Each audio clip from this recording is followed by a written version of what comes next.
السلام علیکم ورحمۃ اللہ وبرکاتہ۔ عربک لیکچرر PPSC کے انٹرویو کے دوران جو گزشتہ سالوں میں سوالات پوچھے گئے وہ سوالات حل کریں گے۔ تو بلا تمہید شروع کرتے ہیں۔ سب سے پہلے سوال ہے کہ یہ سوال پوچھا گیا، میں نے بازار سے نئی کتابیں خریدیں، اس کی عربی بناؤ۔ میں نے بازار سے نئی کتابیں خریدیں، اس کی عربی اشتریت من السوق کتبا جدیدتا، یہ اس کی عربی ہے۔ تو یہ سوال کیا گیا کہ یہ عربی بنائیں، پھر جب انٹرویو دینے والے نے یہ عربی سنائی کہ اشتریت من السوق کتبا جدیدتا، پھر اس پر سوال کیا گیا کہ کتبا جدیدتا یہ دونوں آپس میں کیا بن رہے ہیں؟ تو یہ دونوں آپس میں موصوف صفت ہیں۔ پھر اس پر سوال کیا گیا کہ کتبا کے آخر میں تا مدورہ نہیں ہے، جدیدہ کے آخر میں تا مدورہ ہے، تو اس کی کیا وجہ ہے؟ یہ پچھلی ایک ویڈیو میں بتا چکا ہوں کہ یہ کتب جو ہے یہ غیر ذوی العقول کی جمع ہے۔ جب غیر ذوی العقول کی جمع آتی ہے تو اس کی صفت جو ہوتی ہے، غیر ذوی العقول جب موصوف بن رہا ہوتا ہے، اس کی صفت جو ہوتی ہے وہ صفت واحد مؤنث آ سکتی ہے۔ تو یہاں یہ واحد مؤنث ہے، جدیدتن یہ اس کی صفت ہے۔ اس کے بعد سوال کیا گیا کہ عوامل قیاسیہ جو ہیں اس کی تعداد کتنی ہے؟ عوامل قیاسیہ کی تعداد کتنی ہے؟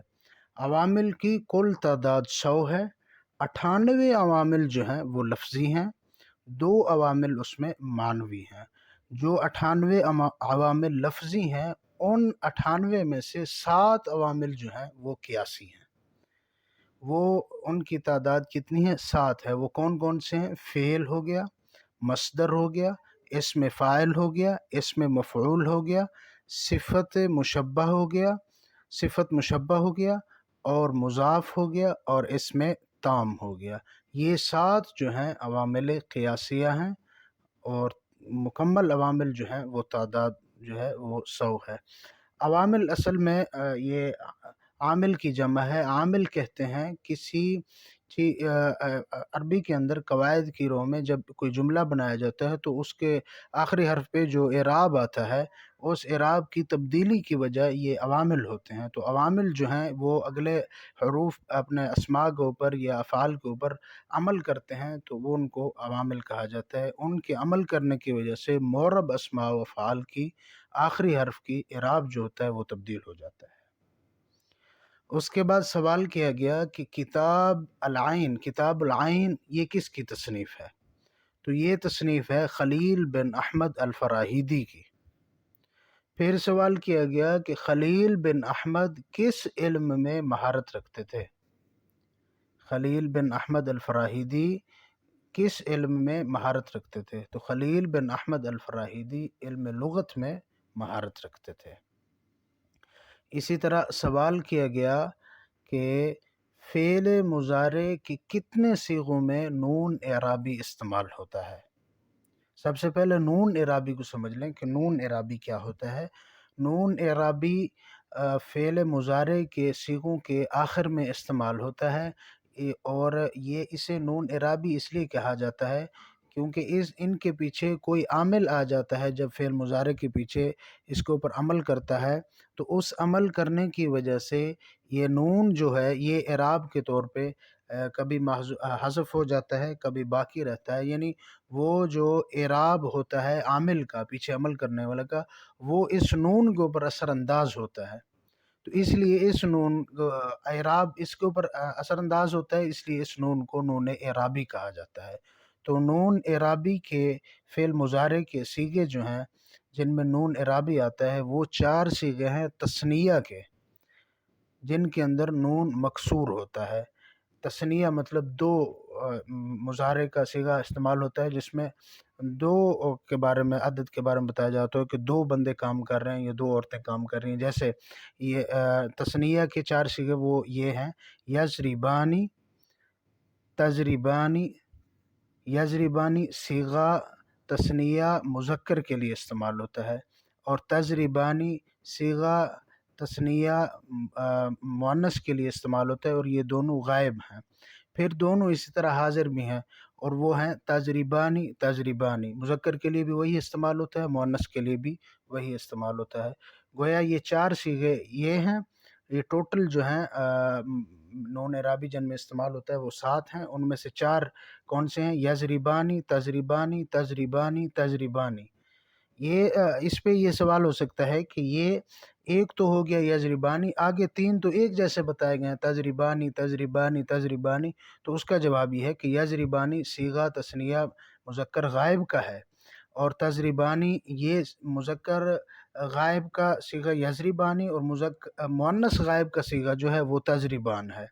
مؤنث غائب کا صیغہ بھی تضربان آتا ہے، مؤنث حاضر کا صیغہ بھی تضربان آتا ہے، اور مذکر حاضر کا صیغہ بھی تضربان آتا ہے۔ ان تینوں کا جو ہے پھر مطلب جو ہے وہاں وہ جملے کے اندر جو عبارت ہوتی ہے وہاں سے سمجھ آتا ہے کہ یہ کس کے لیے یہ استعمال ہوا ہے، ورنہ یہ لکھنے میں اور پڑھنے میں ایک جیسے صیغے ہیں۔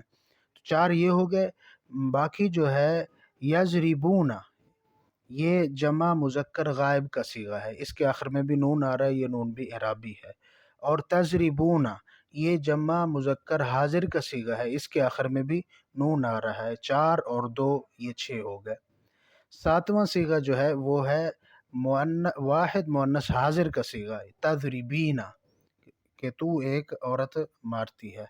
تو یہ ٹوٹل 7 صیغے ہیں۔ یضربانی وہ 2 مرد مارتے ہیں، تضربانی تم 2 مرد مارتے ہو، تضربانی وہ 2 عورتیں مارتی ہیں، تضربانی تم 2 عورتیں مارتی ہو۔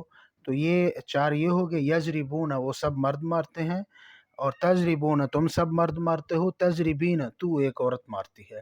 یہ فعل مضارع کے ٹوٹل 7 صیغے ہیں جن کے آخر میں نون اعرابی آتا ہے۔ ان کے پیچھے کسی عامل کے آنے کی وجہ سے یہ نون جو ہے اس کے اوپر اثر انداز ہوتا ہے، اس کا اعراب جو ہوتا ہے۔ اس کے بعد سوال کیا گیا کہ ادغام کی کتنی قسمیں ہیں اور کون کون سی قسمیں ہیں؟ تو ادغام کی 3 قسمیں ہیں۔ ادغام کی 3 قسمیں کون سی ہیں؟ ادغام مثلین پہلی قسم، ادغام مثلین، ایسے 2 حروف، ادغام کا مطلب ہے 2 حروف ایک دوسرے کے اندر مدغم ہو جائیں، یعنی ایک دوسرے کے اندر مل جائیں، متصل ہو جائیں، تو اس کو ادغام کہتے ہیں۔ ادغام مثلین کی تعریف ایسے 2 حروف کا ادغام جن کا مخرج ایک ہو اور لفظ بھی ایک ہو، اور وہ دونوں اکٹھے آ جائیں، یعنی اگر کہیں ساکن حرف کے بعد وہی حرف جو ہے جس کا مخرج بھی ایک ہو اور وہ حرف بھی ایک ہو، وہی حرف متحرک حالت میں دوبارہ آ جائے، تو وہاں ادغام مثلین ہوگا۔ اس کی مثال سمجھیں پھر سمجھ آئے گا۔ جیسے اذ ذہبا، اذ ذہبا، تو اب اذ جو ہے یہ بھی ذال ہے، اور ذہبا آگے وہ بھی ذال ہے، یہ مخرج بھی دونوں کا ایک ہے، لفظ بھی دونوں ایک ہیں، تو یہ دونوں جب جمع ہو گئے ہیں ایک جگہ پہ، اور پہلا جو ہے وہ ساکن ہے، دوسرا متحرک ہے، تو یہ دونوں آپس میں مدغم ہو جائیں گے، تو اب اذ ذہبا کی بجائے اذ ذہبا پڑھا جائے گا اسے، تو یہ ہو گیا ادغام مثلین۔ اب دوسرا جو ہے وہ ہے ادغام متجانسین۔ ادغام کی 3 قسمیں ہیں، پہلا ادغام مثلین، دوسرا ادغام متجانسین، ایسے 2 حروف کا ادغام جن کا مخرج ایک ہو، لفظ مختلف ہوں۔ مخرج یعنی اس کے نکلنے کے جو مخرج ہوتا ہے، زبان جہاں پہ ٹچ ہوتی ہے منہ میں، تو وہاں سے اس کا مخرج تو ایک ہو لیکن لفظ دونوں مختلف ہوں، تو ایسے اس کو کیا کہتے ہیں؟ متجانسین کہتے ہیں، یعنی کسی ساکن حرف کے بعد اس کا ہم مخرج حرف حرکت کی متحرک آ جائے تو اسے ادغام متجانسین کہتے ہیں۔ مثال سے سمجھیں، جیسے وجد تو اب یہ دال جو ہے یہ ساکن ہے، آگے تا جو ہے یہ متحرک ہے اس میں، تو یہ دال اور تا ان دونوں کا مخرج ایک ہی ہے لیکن لفظ مختلف ہیں، دال الگ لفظ ہے، تا الگ لفظ ہے، مخرج کے ایک ہونے کی وجہ سے ان دونوں کا مدغم ہونا لازمی ہے، یہ اس ادغام کو ادغام متجانسین کہتے ہیں۔ تو اب یہ وجد تو کی بجائے وجد تو کہا جائے گا، یعنی دال تا کے اندر مدغم ہو جائے گا، تو اس ادغام کو ادغام متجانسین کہا جاتا ہے۔ تیسری قسم ادغام کی تیسری قسم ہے ادغام متقاربین۔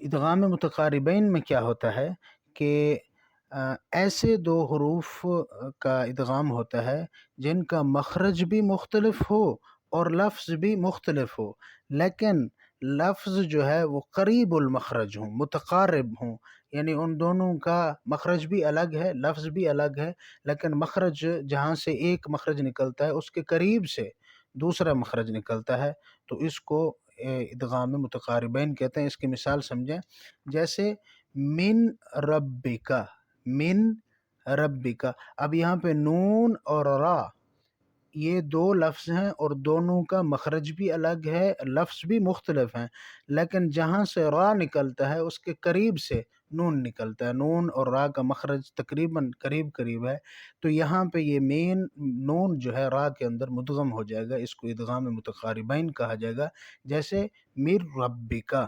اسی طرح دوسری مثال جس طرح قر ربی، تو لام اور را کا بھی مخرج ایک جیسا ہے، متقارب ہیں، قریب قریب ہیں، تو وہاں پہ لام جو ہے را میں مدغم ہو جائے گا، قر ربی کہا جائے گا۔ تو آج کی ویڈیو کے یہ سوالات تھے انٹرویو کے دوران جو پوچھے گئے، اور ان کی میں نے وضاحت کر دی ہے۔ اگر آپ کو یہ ویڈیو مفید لگی ہے تو ویڈیو کو لائک کریں، شیئر کریں اور چینل کو سبسکرائب کریں۔